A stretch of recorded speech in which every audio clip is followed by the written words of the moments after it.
Gas সংযোগ পাওয়ার আশ্বাসে উত্তরাঞ্চলে 2 দশক আগে নতুন শিল্প কারখানা গড়ে ওঠার ব্যাপক সম্ভাবনা দেখা দেয়। পাইপলাইনের মাধ্যমে 2013 সালে আবাসিক ও 40টি শিল্প প্রতিষ্ঠানে গ্যাস সরবরাহ করে পশ্চিমাঞ্চল গ্যাস কোম্পানি লিমিটেড।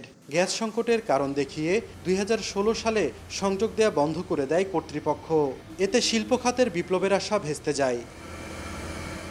রাজশাহী বিভাগে শতাধিক শিল্প কারখানা রয়েছে। বেশিরভাগ কারখানায় বিকল্প জ্বালানি ব্যবহারের ফলে বেড়েছে উৎপাদন ব্যয়। এ কারণে বিসিক শিল্পনগরীগুলোতে বন্ধ হয়ে গেছে অনেক প্রতিষ্ঠান। যদি এভাবে গ্যাসের দাম বাড়ে আর যদি গ্যাস পাওয়া ঠিক মতো না যায়, আমাদেরও ধরেন কাজকর্ম ঠিকভাবে হবে না, কোম্পানি বিল দিতে পারবে না। লাইসেন্স আছে আমাদের, কিন্তু আমরা এখনো গ্যাস পেলাম না, অ্যাপ্লিকেশন করেও গ্যাস পেলাম না।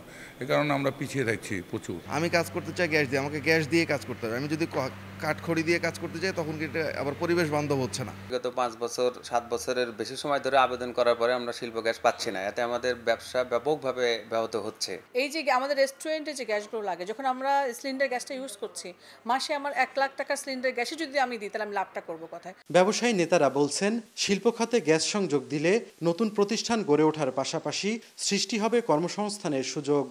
আমাদের অন্য জায়গাতে বগুড়াতে অনেক ফ্যাক্টরি আছে, অনেক শিল্প কারখানা আছে, সেখানে যদি আমরা গ্যাস সরবরাহ ঠিক মতো পাই তাহলে আমাদের উৎপাদন খরচটা অনেক কমে যাবে। এই সরকারের কাছে আমার মূল দাবি যে আমাদের সিরাজগঞ্জে যে গ্যাসের যে সংকট, এই গ্যাসের সংকট নিরসনের জন্য সরকারের স্পষ্ট ভূমিকা রাখতে হবে। তবে শীঘ্রই শিল্প খাতে গ্যাস সরবরাহের আশ্বাস সংশ্লিষ্টদের। আমাদের দ্বিতীয় শিল্প পার্কের কাজ চলমান আছে 300 একর। এটি যদি হয়ে যায় তাহলে আমাদের সরিয়ে সিটে থাকা এবং আমাদের আরও আগ্রহী যারা উদ্যোক্তা আছে তারা কিন্তু সেখানে কারখানা করতে পারবে। তাদের ওখানে গেলে তাদের গ্যাস এবং বিদ্যুৎ সহ উন্নত যে সুযোগ সুবিধা, রাস্তাঘাট, ড্রেন, সবকিছু সুযোগ সুবিধা সেখানে থাকবে। এ বিষয়ে ক্যামেরার সামনে কথা বলতে রাজি হয়নি পশ্চিমাঞ্চলের গ্যাস কোম্পানি লিমিটেডের কোনো কর্মকর্তা।